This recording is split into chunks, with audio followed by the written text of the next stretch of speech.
We are back. Let's continue with all these text questions.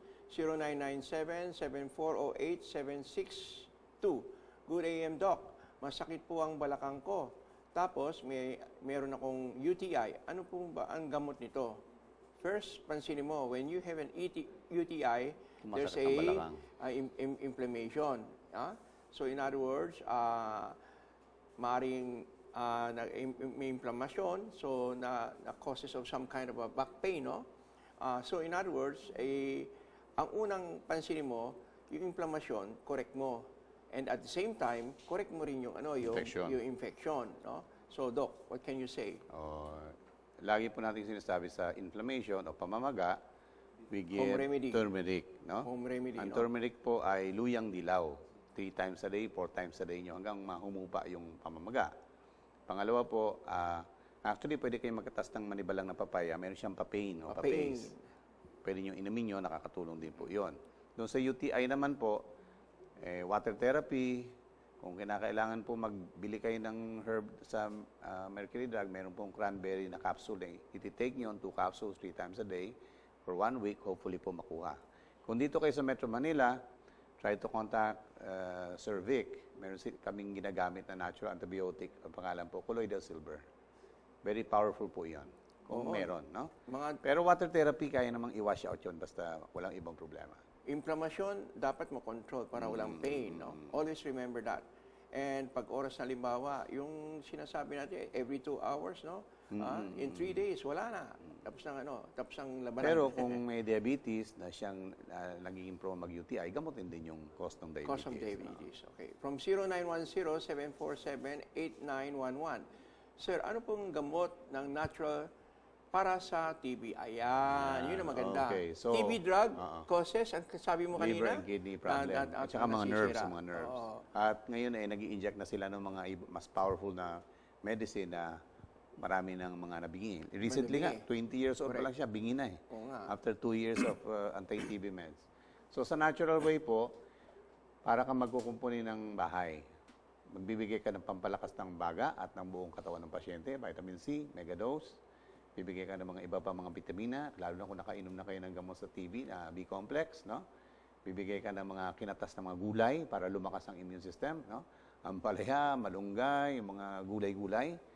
Magbibigay ka rin po ng natural na pamatay ng mikrobyo. Usually, ginagamit namin colloidal silver for at least 6 months. Minsan, pinapausok pa po namin yun, in-nebulize namin. And then, sa mga herbs naman po na may antibacterial effect, yung bawang, sibuyas, luya, turmeric, honey, may panglaban po yun sa mikrobyo. Minsan, pinag-ahalo po namin. Alam mo, may nakausap na isang infectious disease expert from United States. Meron pa siyang medal coming from White House, no? And nung nakita niyang sabi, alam mo, the best way of taking colloidal silver is through nebulizer. Kasi pag na-nebulize mo, yung atomized particle, pupunta agad sa lung tissue. No? Pag nandiyan ang lung tissue, hindi makakapag-multiply ang mikrobyo or whatever it is, no?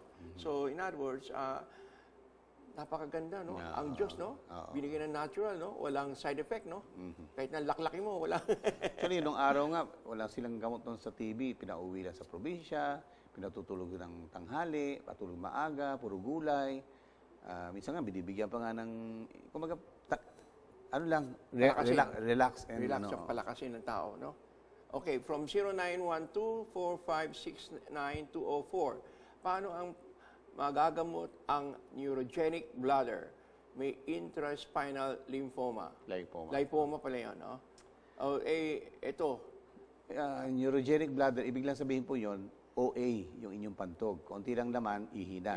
Konti lang, o kaya apektado ng damdamin ng emosyon. Ngayon, kung yung pong lipoma o yung taba na nandun sa likod ng spine nyo ang cause, siyempre, dapat mawala yung taba, no?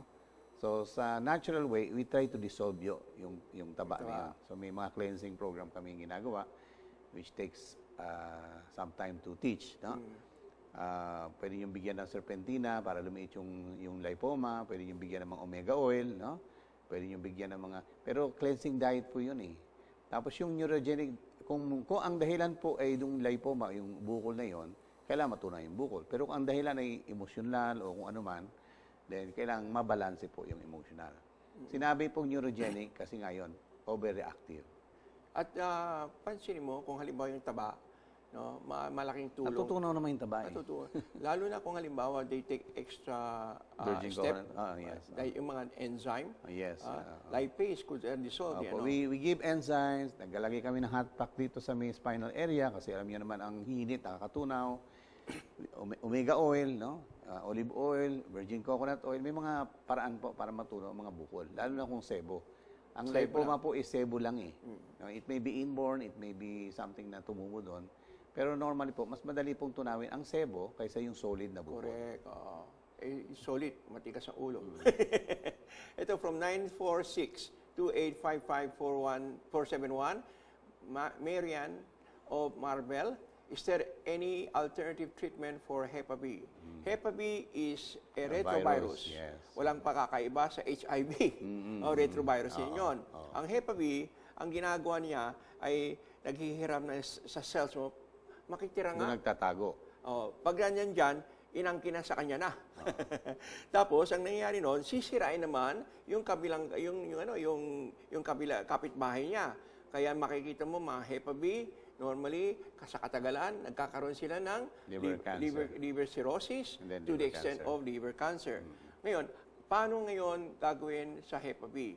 Wala tang sakit, wala kang kasagutan sa Hepa B, no? Ngunit pansinin mo, balik naman tayo dito sa magandang balita sa kanila. Okay. Yung colloidal silver, pag napatapat sa mikrobyo, whether it's virus, fungus, or bacteria, or parasite, kinikripple niya yung chemical lang nagbibigay ng pagkain sa yung one-cell bacteria. Yun ang parati sinasabi natin. Pag oras na-cripple, wala makain, kusang mamamatay. We have cases of 3 months na taking... Shortest nga sa amin, 2 weeks eh. 2 weeks, ano? Longest is 8 months. Oo. So, ini-inject po namin yun. Pinapainom, pinapatake ang colloidal silver. Then, of course, mega-dose yung vitamin C, vitamin E, B complex kasi para maprotektahan yung liver. Then, you give other herbs. Sabi ko kanina, ginger, garlic, onion. These are antibacterial, antiviral herbs. Pwede ka din magbigay ng ampalaya extract. Pwede ka magbigay ng malunggay. Kasi po, again, katulad sa TB kanina, hindi mo lang bibigyan something to kill the virus or the bacteria. Kasi most of the time, yung bibigay mong papatayin din niya ibang mga normal cells. Correct. Ang ginagawa po namin, pinatibay mo yung katawan, pinatibay mo yung atay, tapos saka ka magbibigay ng something na magdi-destroy ng virus nang hindi sisirain yung ibang parts ng pasyente. Ganun po kami kung manggamot. Hindi yung, ano bang magandang... So, if you ask us, paano po ba gagamotin ng Hepa B virus? Ang tatanong mo, paano ko po ba palalakasin yung katawan para mapatay yung Lalo na yung liver. Lalo na yung liver. Lalo yung liver, no? Kasi dyan na kadalas, no? Meron pa nga iba, mga colostrum, cancer factor, meron yung 10 mushrooms na ngayon, may nabibili ng 10 mushrooms na capsule sa Mercury Drug. Hindi lang mushroom 10 yun, hindi RM10. May isa pa. Unless binago nila yung name. Now, mangyayari noon, ito, anong ibig sabihin sinasabi ni Dr. Sam? Ito ay immune modulator. Pinalalakas yung panlaban mo, binigay sa inyo yung Panginoon, no? Para mapatay niya yung virus. Sa lahat ng kasi tandaan mo, ang katawan natin, nandiyan yung opportunistic bacteria. Nandiyan yung mayroon tayong virus, fungus, mayroon mga bacteria, or even parasites. Ang katawan natin, nandiyan yung immune system to fight against all of these things inside. Kung hindi naman, pag mahina ang immune system mo, sisipa yon at mangyayari noon. Malalabanan niya yung virus. Ang mangyayari yun, lalabas ang lahat ng masakit na sinasabi natin. Okay, from 0928-548-4446, Leo Labordo, 52 of Iloilo. Ano ang magandang therapy sa BPH o magang prostata? Ayun, benign prostate hypertrophy. Magana naman, ibibigay mo, anti-inflammation. Inflammation. Kanina pa natin sinasabi. Yan, no? Pero pansinin natin, there are 3 kinds of prostate problem. Prostatitis, which is infection. ibig sabihin nun, may infection. BPH, benign prostate hypertrophy, namaga. Hormones enlargement. naman yun. Number 3 is prostate cancer. Yung BPH, alagaan nyo, or else mapauwi ngayon sa prostate cancer. No? Ngayon, ano bang gagawin nito? Napansin nila, itong mga prostate problem ng mga matatanda, no? Ang nakita nila, ay ito ay may deficiency sa vitamin A at saka zinc. No? So, in other words, take quite a lot of yung mga vitamin A at saka yung natural source of zinc. Mangyayari nun, mga nuts, Hindi ba? Squash seeds. Squash seeds, At hindi lang yon. Napansin din nila na ito sa mga tao na naninigarilyo, prostate cancer or prostate hypertrophy, ang cause nun is also a certain metal called cadmium toxicity. Sinira nun, So ito mga kaibigan, kaya nakikita natin, ngunit sa mga herbal, maraming mga mabigyan ng tulong sa mga itong marami, ginseng, meron ding herb angelica root which you can get from mga Chinese herbal store. You can give sopalmeto, Sopalmeto. Yun ang iba, water therapy. With our cases na nag-colloidal silver, lumiit yung prostate. So marami pong iba't ibang bagay. Yung iba nga, yung papaya extract papain. Papain, papain. Papain is anti-inflammatory din, Oo. Bromelain, Bromelain. Yun din, galing po yun sa pineapple, yung bromelain. At, okay, so when it comes to BPH, alagahan mo, huwag mo pamamaga. Or else, yung pagmamaga, iipitin yung urethra at magkakaroon ka ng UTI. And if you are married, make love more. Kasi ang prostate, ang purpose is for sexual function. Kung hindi nagagamit, may tendency siya maging sluggish siguro in circulation. Sluggish, Okay. From 0946-557-3656, Bernadette, 38, of Palawan, na-stroke po ako. Ano po ang mabisang gamot para dito? Pag stroke, tandaan mo, number 1 is homocysteine level. Ibig sabihin nun, paano ka nagka-stroke? Nanigas, kaya tawag nila, arteriosclerosis, hardening of the artery.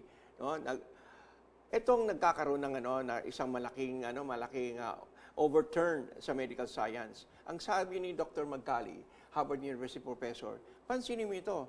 Itong 10-year-old, bakit siya nagkakaroon ng arteriosclerosis, nanigas ang artery? Sabi niya, yung cholesterol theory, maaaring hindi pwedeng sabihin natin ng 100% tama. Ang theory nun is, nanigas muna yung artery bago nag-deposit yung cholesterol. Bago nagka-crack, nagka-calcify yung sa loob. Diyan nagsisimula ang retention ng cholesterol. Hindi yung halimbawa, yung cholesterol, agad-agad lalagyan dyan sa Hindi kaya niya tinignan yung diet ng mga Amerikano ng mga bata. Kasi if they're gonna be homocysteine level kasi. Ang sabi niya, hindi. Ang katawan natin, nagkakaroon tayo nag-produce ng homocysteine. Itong homocysteine will now proceed into methionine.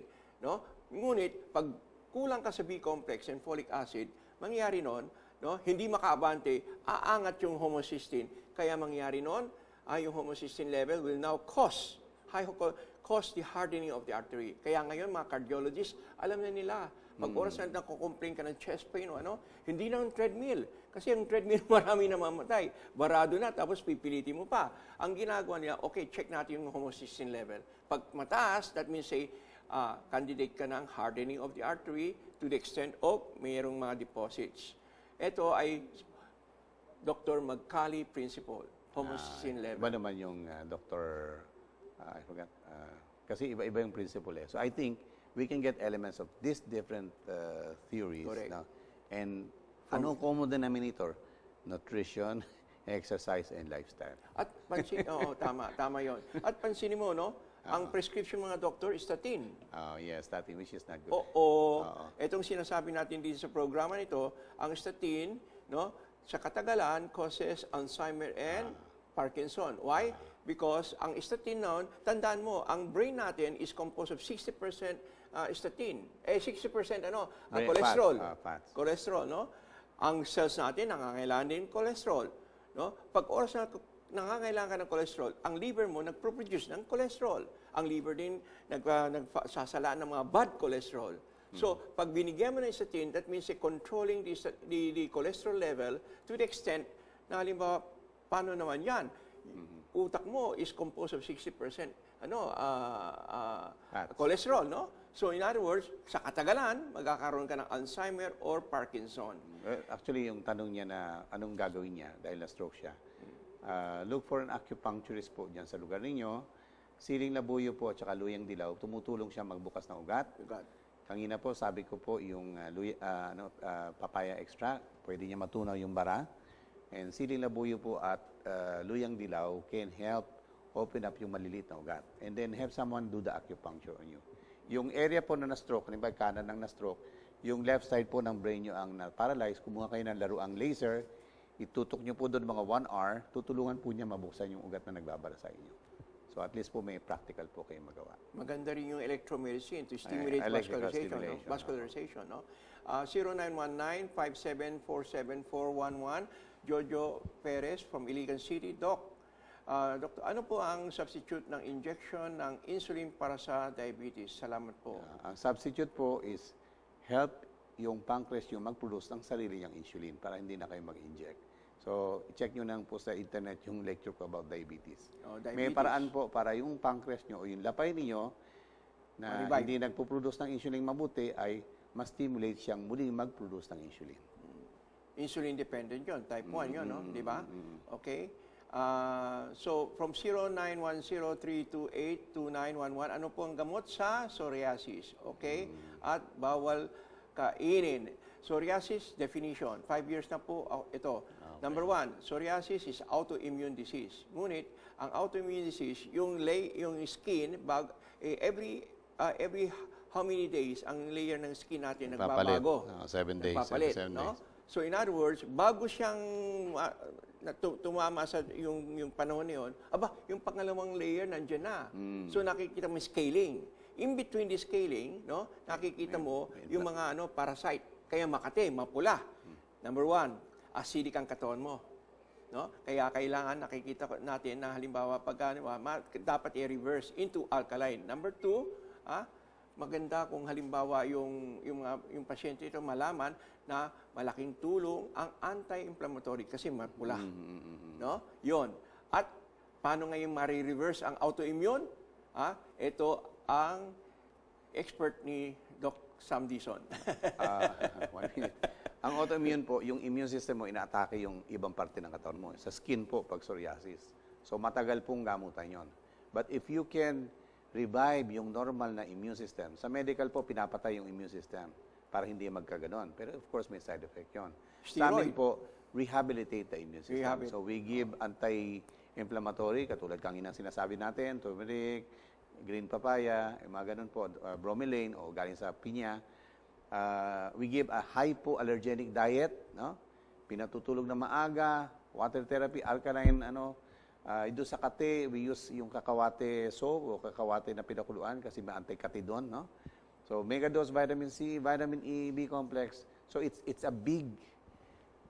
not a magic pill, it's a total makeover po or revamping ng immune system ng pasyente. Ang autoimmune, we have success story by stimulating glandular, no?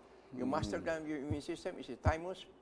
Yun ang ating re-revive, no? Okay, we have been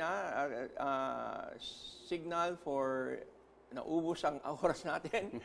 Remember, kung halimbawa meron kang you can write or pay him a visit, Dr. Sam Dizon, Doctor of Natural and Lifestyle Medicine, Manila Clinic niya, nasa Complete Wellness Center, dyan sa may West Avenue, 92A Prosperity Center sa West Avenue.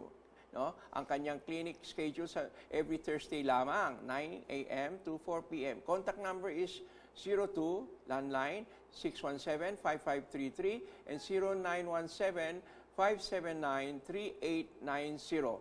Sa Olongapo po siya naka-base sa Santa Veronica Hospital. Ang address nun is 9 National Road, Lower Calaclan, Olongapo City. Contact number is 047-3045-183 at saka kanyang cellphone number is 926-5029-836. Meron din siya sa George Dewey, no? Wellness and Medical Center, Upper QB, Subic Bay, Freeport Zone, Olongapo City. Give him a call, set an appointment, and get more information sa kanyang mga expertise sa alternative medicine. Well, it's time for us to also be able to reach out to those people whom hindi nakapag-text at hindi namin masagot. We would like to pray for you. we know that God is concerned also sa lahat ng mga inyong karamdaman. And He loves you, and He wants to extend His healing grace upon you. Ang suggestion namin, hipuin mo ang lugar na may karamdaman at hingi natin sa dakilang Diyos ng papagaling, ang great physician, ang kanyang dakilang banal na Espiritu, His healing grace to descend upon you and touch it and bring forth healing.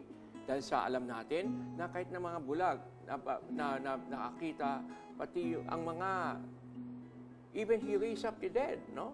So let's pray. Panginoon, our Heavenly Father, we come to you in the name of Jesus. We thank you for your presence even now. Your concern, your love, even to each and everyone that is right here listening to this program. Father, we are all concerned about their problem. The more you are, because you are a God of love. Panginoon, hinihiling namin, Panginoon, na yung banal na Espiritu, ang healing grace mo, hipuin sila mula sa ulo hanggang sa talampakan nila at bigyan mo sila ng kagalingan upang sila ay makita nila ang kadakilaan mo at pamamahal mo and yung faithfulness in your word. Panginoon, ang sabi ng yung salita, by the stripes of Jesus, we are healed of all of our afflictions. Kaya Panginoon, inaangkin namin ang pangako mo, inaangkin namin yung turo mo. At Panginoon, nagpapasalamat kami na Panginoon, mahal mo sila at papagalingin mo sila. Let them be a testimony of the power of the living God, whom we believe, whom we have faith, and whom, Lord God, we can reach out and declare that we are healed. Thank you, Jesus, and we continue to worship you in spirit and in truth. In Jesus' name we pray. Amen. Salamat sa inyong kinig sa itong programa. We'll see you next week. Bye-bye and God bless.